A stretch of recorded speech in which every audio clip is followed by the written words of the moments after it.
What is up, guys? It's the Sound Alchemist, part of One Mind Syndicate, and today I'm here to talk about Warhammer 40K. More specifically, I've been noticing that you guys have been going to the Facebook page and have really been liking the Fallen Sisters art. A few days ago, I posted an article, I posted a few images of Sisters of Battle who have fallen to the Dark Gods, Khorne and Nurgle for the most part, and you guys really like the concept. However, I did kind of talk about this already a little bit in my theory, the death of Warhammer 40K, which is essentially what I think would happen at the end of Warhammer 40K and what the beginnings of Warhammer 50K would look like.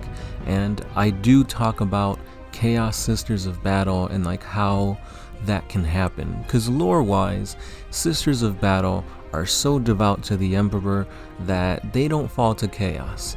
It does happen, but it's such a, minuscule thing, and also it is heavily covered up by the ecclesiarchy, because obviously if you're the Imperium, if you're the church, you don't want this news to come out, because honestly, if those most devoted to the Emperor, who are protected by the Emperor's grace by himself, if they can fall to chaos, then what hope does humanity have? Now obviously there is a notable sister, Miriel Sabathiel, who did fall to Slaanesh, but basically what happens in this theory video is that the Emperor dies. The Emperor sitting on the Golden Throne has indeed died, and his death is felt throughout the entire Imperium, and that is a catalyst as to why sisters have lost their faith and why some of them have fallen to chaos. So with that being said, guys, here is the fall of the Imperium portion of this death of 40K. There is a whole playlist. I've got like 4 or 5 videos on there. So this will only cover the factions of the Imperium, such as like the Astra Militarum, the Space Marines, and the Sisters of Battle. But let me know your thoughts. So with that being said, guys, hopefully you enjoy it and you check out the death of Warhammer 40K. Thank you.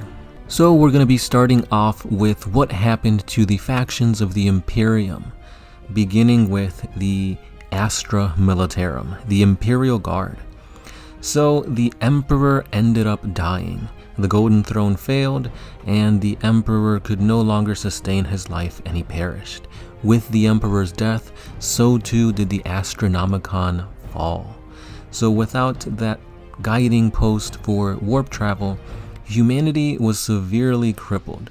Warp travel was used to get things from point A to point B in a matter of, seconds, depending on where they're going to. So really, faster than light travel is pivotal, especially if you're traveling in a freaking galaxy. The Astra Militarum was kind of stationed in various key points in the galaxy, or at least Imperial controlled space, so that if anything did happen to these planets, the Astra Militarum could get there hopefully in time.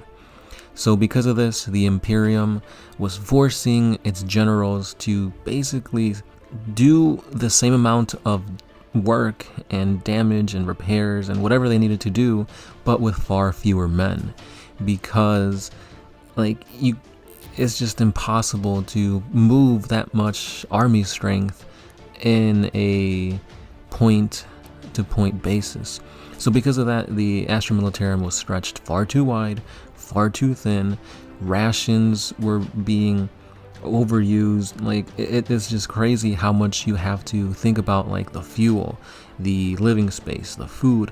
What it takes to actually feed and keep an army going is astronomical, especially if what used to take, say, a week to get from point A to B, now it's taking years, and you just need that much more manpower, that much more food to keep your armies going. And because of this, so many regiments, they said, I'm done, and they ended up deserting the Imperium, or at least the Astra Militarum.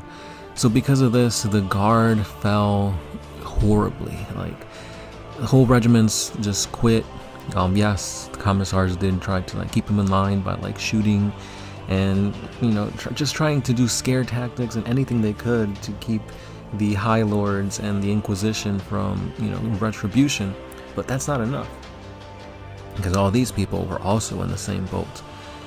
So that's what led to tons of human civilizations to just fall and crumble because help wouldn't arrive. Say there was a catastrophic meltdown at a Ministorum building or something like that. If the world itself couldn't provide the aid necessary, then that's it. There's nothing they can do. They can pray, they can try and will something to happen, but chances are it's not gonna work. So because of that, the Astra Militarum, human civilization in general, was dying and just having a bad time.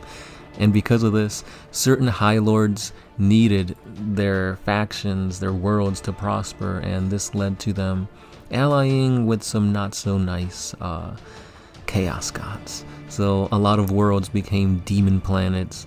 A lot of worlds prospered by becoming like cultists or demon hosts, but at the same time, the High Lords came out on top sometimes, but the human population was like obliterated. So many worlds fell because of this. Other High Lords decided to ally with Xenos, and sometimes it was good, sometimes it wasn't, but at the end of the day, the Inquisition caught wind of all these High Lords trying to do whatever means necessary to prosper, and that led to a lot of assassins being sent out to take out these High Lords to kind of quell the masses and kind of stop all these revolts from happening, because a schism was forming. The Imperium didn't have the means necessary to keep humanity in check, because even though the Emperor died, it like the news of it spread like wildfire. Humankind needed a means of hope, and some of them, again, kept to the Imperial Creed, kept praying to the Emperor as a god, and held on to their faith. And that's where the Ecclesiarchy made the decision to claim that the Emperor had whispered to them truths of what was going on, and that all these revolts, all these other worlds that were claiming to leave the Imperial Creed, leave the Imperium as a whole, that they were just cultists and that they were corrupted. So shrine worlds really became a beacon for a lot of pilgrims at this time. All these regiments of Imperial Guardsmen who had deserted made pilgrimages to these shrine worlds to basically say, hey, the Emperor had protected me for all this time. He's the reason why I'm still alive. He's the reason why I'm not just throwing my life away, serving for this commissar who would kill me without even a second thought. So shrine worlds really became a beacon of hope within the Imperium, and because of that, a lot of death occurred. Certain shrine worlds were used as a means of cultivating human lives. A High Lord of a shrine world would pledge himself to chaos, have people come by the dozens, hundreds, billions to his world, depending on where it was located, and they could use all these humans' life as a sacrifice to their gods, be it through disease with Nurgle, war with Khorne, decadence and lust cults with Slaanesh, etc. So it was not a good time for humanity. And that's when the Sisters of Battle decided to step up. Some of them decided to, protect these shrine worlds as the last beacon of hope. Others, not so much. When the Emperor died, the miracles that he had gifted to the Sisters of Battle, the Adepta Sororitas, were also gone. And with that, certain sisters lost their faith in the God Emperor, seeing as that he's not omnipotent. If he was, then they wouldn't have lost their miracles. And so many Sisters of Battle actually succumbed to the whispers of the dark gods and became agents of chaos. So during this time, it was really a huge boon for chaos, because with the death of the Emperor, many worlds, many people in power decided to go from one god, Emperor, or one god, the Emperor, to many other gods, the Chaos gods. And because of this, chaos really did prosper. So we could see that the Imperium was just, they had their plates full already with the Tyranids, the Orcs, other Xenos, and then you had Chaos, and now with the death of the Emperor, that was kind of the tipping point. So after the Emperor's death, humanity just basically tried to hang on by the skin of their teeth. Like, they were crawling, they were gasping for air, doing anything and everything they could to survive. And that's when the Space Marines, who at this time were autonomous, they were also, well, some of them decided to keep their vow to the Emperor and protect humanity. Others just said, you know what, fuck it, we're going renegade. We'll provide for ourselves, we'll fight for ourselves, we'll take a sector of a space for ourselves. And that led to a lot of Marine versus Marine wars. Ultramar stayed true to the Emperor, and they were another beacon of hope for humanity, knowing that, hey, the closer we get to Ultramar, the more protected we'll be. So with that being said, the Minotaurs and a certain High Lord allied together, and they took control of space. Certain Space Marine chapters went into the warp to try and reclaim the Emperor's soul from the Dark Gods. At least that was their belief. Other Space Marine chapters were too busy fighting off the Necrons, the Orcs, the Tyranids, the Eldar, to even have time to think about what's going on with the rest of the galaxy. They're over here just trying to, to slaughter in the name of the Emperor. So a lot of things happened, but probably the most notable that happened for the Space Marines was a major battle between the Blood Angels and Abaddon the Despoiler and his Chaos forces. So Abaddon came to bow to basically claim it as one of his demon worlds.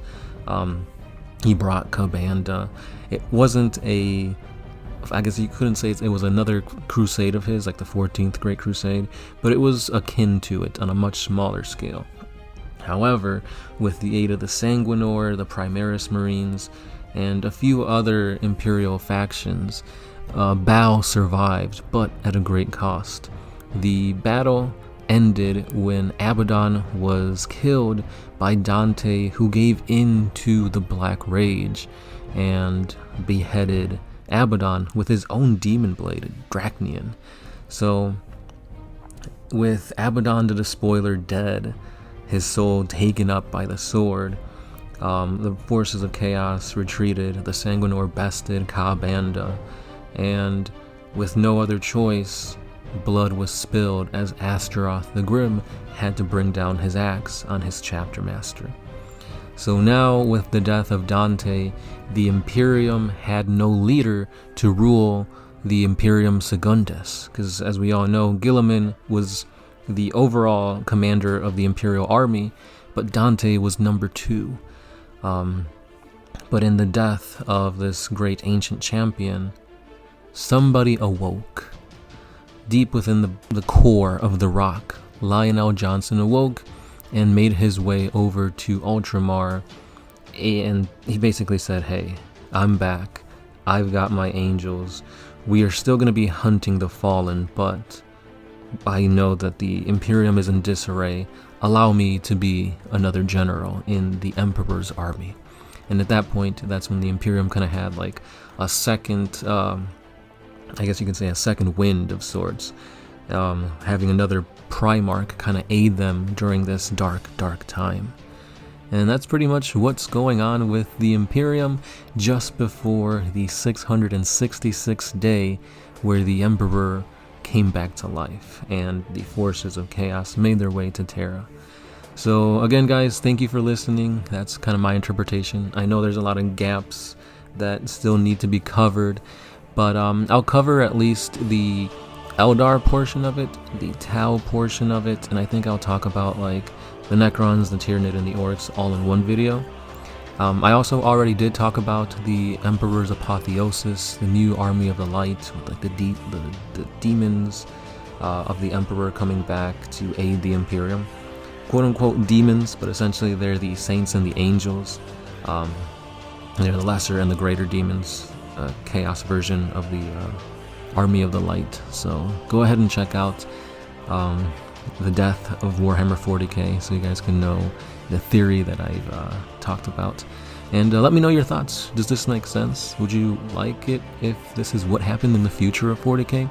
And if not, let me know how you want 40k to continue. Because after 8th edition, we really have gotten a huge jump in the timeline of 40k. So eventually 50k will get here, and we'll see, for better or for worse, what it is. So again, guys, thanks for watching. Hit that like button, subscribe, comment, and as always, you can help support the channel by going to Patreon. And again, thank you. This has been the Sound Alchemist, part of One Mind Syndicate, and I'll be catching you guys in the next one. Peace.